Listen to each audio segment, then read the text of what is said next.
to Furman Penipahan channel. Halo semuanya, mari kita membaca koran hari ini, kompas.com ya, kompas.id. Ini kalian harus berlangganan untuk membaca koran elektronik. Dulu ada korannya cetak, sekarang sudah cetak itu sudah tidak usum. Usum itu bahasa Jawa artinya tidak musim ya. Mari kita baca dari awal sampai akhir. Ini ada berapa halaman, banyak sekali halamannya. Saya akan coba meringkas beberapa berita penting yang kemudian menjadi pengetahuan kita pagi ini. Dukungan mengalir untuk Guru Supriyadi. Bagi yang tidak tahu apa persoalannya, kita bisa cek aja di Google Guru Supriyadi. Guru Supriyadi. Apa tulisannya? Supriyani. Supriyani ya.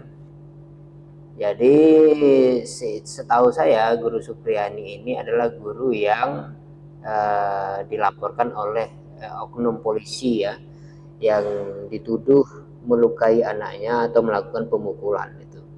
Ini pelajaran penting untuk kita bahwa ketika kita memiliki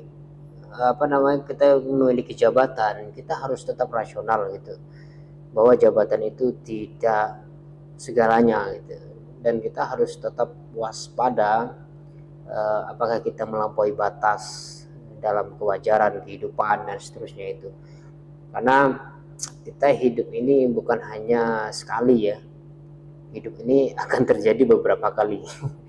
Maksud saya begini, setelah di dunia ini akan ada akhirat gitu. Maka bagi orang yang beragama harusnya meyakini hal tersebut.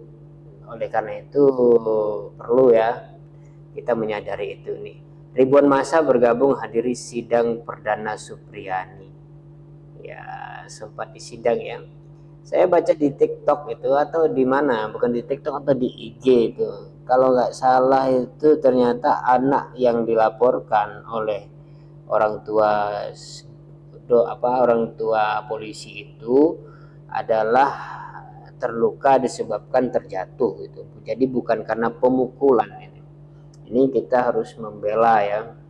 Jadi suara-suara seperti ini, kejadian ini kejadian kecil ya, terjadi di Supriyani sebagai guru yang gajinya ya begitu-gitu aja gitu, yang dia itu lebih banyak berjasa daripada dihargai jasanya itu. Dan memang begitulah nasib seorang guru. Seorang guru itu melahirkan orang-orang yang berjasa besar untuk negeri ini, untuk banyak orang gitu, dalam arti membangun bangsa. Karena dalam undang-undang kita, dalam amanat undang-undang kita, membangun kecerdasan bangsa ya, itu adalah pesan penting. Sebab kalau bangsa ini sudah cerdas, maka segala sesuatu yang menjadi hambatan kita selama ini satu persatu akan terjawab. Misalkan persoalan ekonomi kita yang terus turun, misalkan itu akan bisa dinaikkan dengan banyaknya diskusi dan diskursus, banyaknya alternatif dari orang-orang yang sudah dicerdaskan gitu. Jadi seharusnya memang untuk menaikkan anggaran 20% kepada kependidikan itu sudah tepat gitu. Tapi justru di era Prabowo hari ini Menteri Pendidikan itu dibagi dua, Menteri Pendidikan dasar dan menengah itu.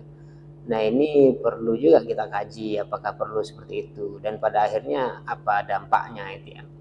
Nah ini tentang dukungan yang mengalir untuk Guru Supriyadi. Kita harus tetap mendukung ya, tetap mendukung Guru Supriyadi ini.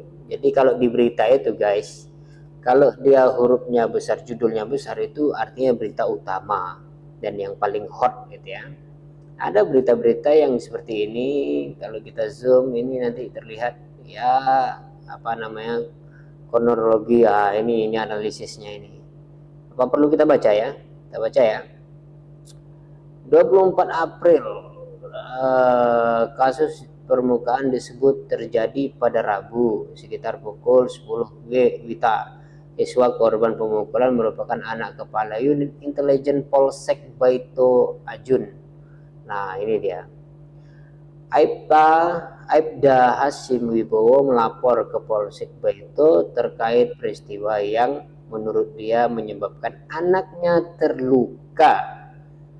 Aibda Hasim, istrinya, anaknya, dan seorang penyidik Polsek Baito mendatangi SD Negeri 4 Baito. Penyidik mengambil sebuah sapu yang dijadikan barang bukti. Nah, ini dia. Supriyadi dipanggil sebagai Supriyani ya, bukan Supriyadi. Supriyani dipanggil sebagai pelapor di Polsek Baito untuk dimintai keterangan. Supriyani membantah memukul anak Aibda Hasim. Aibda ini singkatan apa ya? Kita juga harus cerdas ya guys ya. Aibda, saya juga nggak tahu.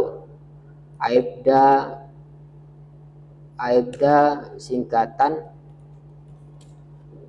ini Ajun Inspektur Polisi 2. Aibda itu nggak tahu nih jabatan apa itu Aibda ini. Inspektur ya, inspektur polisi. Ajun Inspektur Polisi 2. Ini keterangannya, dengan lambang 1 balok perak. Oh, masih 1 balok. Oke. Kita lanjut. 16 Oktober Supriyani dipanggil Kejaksaan Negeri Konawe Selatan untuk dimintai keterangan dan langsung ditahan di lembaga langsung ditahan ya di Lapas Perempuan Kendari. 22 Oktober hari santri ini guys. Kejaksaan Negeri Konawe Selatan dan Pengadilan Negeri Andolo menangguhkan penahanan dan mengeluarkan Supriyani dari lapas. Ini apa maksudnya ya? Kita itu terhadap orang-orang kecil, orang-orang yang tidak memiliki kekuatan, polisi itu sangat tegas gitu ya, sangat tegas sekali. Tapi terhadap pelaku ya katakanlah yang memiliki kekuatan itu tidak begitu tegas. Saya tidak perlu tunjukkan buktinya, kalian ya tentu sepakat dengan apa yang saya katakan. 24 Oktober ini kemarin Supriyani menjalani sidang perdana di Pengadilan Negeri Andolo Konawe Selatan. Nah, ini ada apa ini? Ada Supriyani di lapas ya, mengeluarkan Supriyani dari lapas. Jadi ada desas-desus bahwa ternyata Supriyani itu tidak memukul ya, tidak ada memukul anak polisi itu. Justru terbukti gitu ya, terbukti bahwa ada pengakuan dari anak itu, ternyata anak itu bukan dipukul tapi terjatuh. Entah apa ini sebabnya, barangkali karena didikan yang keras dari orang tua. Ini barangkali ya tafsiran subjektif yang seharusnya tidak kalian terima gitu, tapi boleh-boleh saja kalian terima. Kalau anak itu dididik terlalu keras sehingga anak itu cenderung berbohong dengan kita untuk memberi jawaban yang kiranya dia tidak dimarahi gitu. Akhirnya ketika terjadi dia terluka gitu, dia mencari-cari alasan. Kalau dia katakan temannya yang melukai, maka ini akan repot gitu. Tapi kalau dia katakan terluka sendiri, dia akan dimarahi gitu. Dan pada akhirnya guru Supriyani ini menjadi korban. Nah, itu subjektivitas saya. Barangkali begitu. Ini harus apa ya? Yang diberi hukuman itu orang tuanya gitu, yang terlalu keras mendidik anak. Yang harus diminta pertanggungjawaban atau penjelasan seharusnya adalah ke anak itu. Kenapa dia berbohong itu? Nah, ini dia. Jadi hukum itu memang harus ditegakkan dan dia runcing, tajam kemana saja. tidak hanya tajam atau runcing ke bawah gitu. Itu dulu, nanti saya sambung lagi karena kalau terlalu panjang nggak menarik lagi nanti. Oke, wassalamualaikum.